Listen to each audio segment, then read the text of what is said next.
നമസ്കാരം, എല്ലാവർക്കും എൻ്റെ യൂട്യൂബ് ചാനലിലേക്ക് സ്വാഗതം. എല്ലാവർക്കും ഇതുവരെ ചെയ്ത വീഡിയോകളെല്ലാം ഇഷ്ടമായെന്ന് വിശ്വസിക്കുന്നു.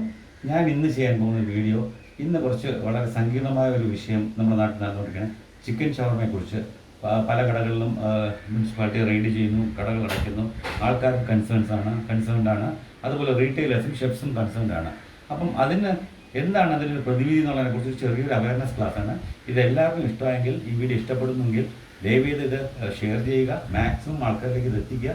ഇതൊരു ജനറൽ അവയർനെസ് ക്ലാസ്സാണ്. ഓക്കെ, ഞാൻ ഇന്ന് പറയാൻ പോകുന്ന വിഷയം ചിക്കൻ ഷവർമയുടെ ഡൂസ് ആൻഡ് ഡോൺസ് ആണ്. അതായത് നമ്മൾ ഈ ചിക്കൻ ഷവർമയുടെ ഒറിജിനേഷൻ ഞാൻ പറയാം. ഇത് നോർമലി ഇത് മിഡിൽ ഈസ്റ്റിൽ നിന്നാണ് ഇത് ഒറിജിനേറ്റ് ചെയ്തത്.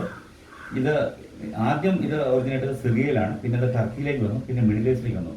ഇത് ആദ്യം ലാംബ് ഷവർമയായിട്ടാണ് തുടങ്ങിയത്, പിന്നെ ബീഫായി, പിന്നെ ചിക്കനായി, പിന്നെ ടർക്കിയായി, പിന്നെ അതിന് ഇന്നോവേറ്റീവായിട്ട് പല ഡിഷസും പല വെറൈറ്റികളും വന്നു തുടങ്ങി. ഞാൻ കുറേ കാലം മിഡിൽ ഈസ്റ്റിൽ ഉണ്ടായതുകൊണ്ട് എനിക്ക് കുറച്ചുകൂടി ആധികാരികമായിട്ട് സംസാരിക്കാൻ പറ്റും. പിന്നെ മിഡിൽ ഈസ്റ്റിൽ ഈ ഷവർമ കൊടുക്കുന്നത് normal shawarma, French fries, pickle vegetable, garlic sauce അല്ലെങ്കിൽ തഹീന സോസ് വെച്ചിട്ടാണ് മിഡിൽ ഈസ്റ്റിൽ കൊടുക്കുന്നത്. ടർക്കിയിലും പിന്നെ ഈ പറഞ്ഞ പോലെ സിറിയയിലും ലെബനനിലെല്ലാം ഈ ഒരു ടൈപ്പിലാണ് ഷവർമ സെർവ് ചെയ്യുന്നത്. പക്ഷെ നമ്മുടെ നാട്ടിൽ നമ്മുടെ വെതറും മറ്റുള്ള കാര്യങ്ങളും ഉള്ളതുകൊണ്ട്, ഇത് ഓപ്പൺ സ്പേസിലാണ് വെക്കുന്നത് കൊണ്ട് നമുക്ക് കുറേ ഹസാഡ്സ് ഉണ്ട്. ഈ ഹസാഡ്സ് എങ്ങനെ ഒഴിവാക്കുന്നതിനെ കുറിച്ച് ഇത് റീറ്റെയിലേഴ്സിനും ഞാൻ പിന്നെ കസ്റ്റമേഴ്സിനും വേണ്ടി ചെയ്യുന്ന ഒരു വീഡിയോ ആണ്. രണ്ട് കൂട്ടർക്കും ഇത് ഗുണകരമാണോ എന്നുള്ള രീതിയിലാണ് ഞാൻ ഈ വീഡിയോ ചെയ്യുന്നത്. ഓക്കെ, ആദ്യം നമ്മുടെ ഹസാഡ് എന്ന് പറഞ്ഞാൽ ഈ ചിക്കൻ നമ്മൾ ഈ ഒരു പിന്നെ സ്റ്റീൽ റോഡിൽ നമ്മൾ പിന്നെ ഈ പറഞ്ഞ പോലെ സ്റ്റാക്ക് ചെയ്തിട്ട് ഈ ഒരു ഷവർമയുടെ ഗ്രില്ലിൽ വെച്ചിട്ട് റോൾ ചെയ്ത് കുക്ക് ചെയ്തെടുക്കുന്ന ഒരു പ്രോസസ്സാണ്.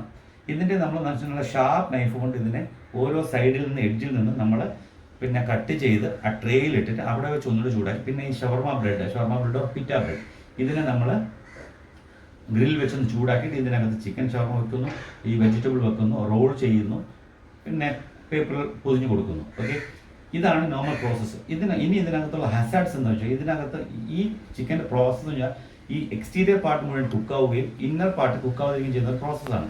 അപ്പോൾ നമ്മൾ ശ്രദ്ധിക്കേണ്ട ഒരു കാര്യം, ഷെഫ്സ് ഉപയോഗിക്കുന്ന നൈഫ്സ് നല്ല ഷാർപ്പായിരിക്കണം. എപ്പോഴും ഇത് ഷാർപ്പ് ചെയ്തുകൊണ്ടിരിക്കണം. ഈ ഷാർപ്പ് ചെയ്യുന്ന സമയത്ത് നമ്മൾ ചിക്കൻ സ്ലൈസ് ചെയ്യുമ്പോൾ തിൻ സ്ലൈസായിട്ട് തന്നെ വരണം. ഇത് ഈ എക്സ്റ്റീരിയർ കട്ട് ചെയ്യുന്നതിനോടുകൂടി ഇന്റീരിയർ കൂടി കട്ടാതിരിക്കാൻ ശ്രമിക്കണം. ഇന്റീരിയർ അകത്തിരിക്കുന്ന ചിക്കൻ മുഴുവൻ റോ ചിക്കനാണ്. ഈ റോ ചിക്കനും കുക്ക് ചിക്കനും തമ്മിൽ ക്രോസ് കണ്ടാമിനേഷൻ നടന്നുകൊണ്ടിരിക്കുന്ന സാഹചര്യമാണ്. ഇതിനകത്ത് ബാക്ടീരിയ ഗ്രോ ചെയ്യാനുള്ള സാധ്യത വളരെ കൂടുതലാണ്. ബാക്ടീരിയ ഗ്രോ ചെയ്യുന്ന ടെമ്പറേച്ചർ 6 to 60 degrees സെന്റിഗ്രേഡിലാണ് ബാക്ടീരിയ ഡബിൾ ആവുന്നത്. It is very unhygienic and അതാണ് ഫുഡ് പോയ്സണിങ് നമ്മളെ കൊണ്ട് എത്തിക്കുന്നത്. 6 degree to 60 degree. അപ്പോൾ എല്ലാവരും ശ്രദ്ധിക്കണം, 6 degree താഴെയുള്ള ഷവർമ നമ്മൾ കഴിക്കരുത്. നമ്മൾ വാങ്ങി വീട്ടിൽ കൊണ്ടുവച്ച് ഫ്രിഡ്ജിൽ വെച്ചിട്ട് ചൂടാക്കാതെ കഴിക്കരുത്. അത് 60 degree മുകളിൽ ചൂടായതിനു ശേഷം ആ ബാക്ടീരിയ മുഴുവൻ നശിച്ചതിന് ശേഷം മാത്രമേ നമ്മളത് കഴിക്കാവൂ. അത് നമ്മൾ കസ്റ്റമേഴ്സിനുള്ള ഫീഡ്ബാക്കാണ്. നമ്മൾ വാങ്ങി ഫ്രിഡ്ജിൽ കൊണ്ട് വെച്ചിട്ട് രാവിലെ ആ തണുത്ത ചിക്കൻ ഷവർമ എടുത്ത് കഴിക്കരുത്. രണ്ടാമത്തെ ഹസാഡ് എന്ന് പറഞ്ഞാൽ ഇത് നല്ല ചൂടായിട്ട് നമ്മൾ കട്ട് ചെയ്ത് റോൾ ചെയ്യുന്നു. ഇതിനകത്ത് ഉപയോഗിക്കുന്ന സോസിനെ കുറിച്ചാണ്. ഗൾഫ് കൺട്രീസിലെല്ലാം നമ്മൾ തഹീന സോസ്, അതായത് നമ്മൾ എള്ളിൻ്റെ പേസ്റ്റിൽ ഒരു സോസ് ഉണ്ടാക്കി കൊടുക്കുന്നു, അല്ലെങ്കിൽ ഗാർലിക് സോസ് ഉണ്ടാക്കും. നമ്മൾ മയണൈസ് പോലെ ഗാർലിക് സോസ് ഉണ്ടാക്കി. അതാണ് നമ്മൾ മിഡിൽ ഈസ്റ്റിൽ ഞാൻ കണ്ട ഒരു പ്രവണത. പക്ഷേ ഈ നാട്ടിൽ നമ്മൾ കണ്ട പ്രവണത കഴിഞ്ഞാൽ നമ്മൾ ഇതിനകത്ത് എഗ് മയണൈസ് ആഡ് ചെയ്യുന്നു. ഈ എഗ് മയണൈസ് എന്ന് പറഞ്ഞാൽ റോ എഗ്ഗിൽ പിന്നെ ഓയിലും വിനീഗറും ഒഴിച്ചൊരു ഇമൾസിഫിച്ച് ഉണ്ടാക്കുന്ന പ്രോസസ്സിലാണ് ഈ മയണൈസ് ഉണ്ടാക്കുന്നത്. ഈ മയണൈസ് ഹോട്ട് ഫുഡിൻ്റെ കൂടെ പോകാനുള്ള സാധ്യത വളരെ കുറവാണ്. Always cold sauces goes with cold ഫുഡാണ്.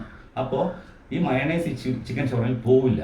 അപ്പം നമ്മൾ കൊടുക്കേണ്ട ഗാർലിക് സോസിന് പകരം അല്ലെങ്കിൽ തഹീന സോസിന് പകരം നമ്മൾ എളുപ്പത്തിന് നമ്മൾ ഈ എഗ് മയണൈസ് ആണ് ചേർക്കുന്നത്. ഇനി ഈ എഗ് മയണൈസ് നമുക്ക് ഒഴിവാക്കാനുള്ള മാർഗ്ഗമുണ്ട്. നമ്മുടെ നാട്ടിൽ എഗ് മയണൈസിന് പകരം എഗ്ലെസ് മയണൈസ് നമുക്ക് സുലഭമായിട്ട് കിട്ടുന്നുണ്ട്.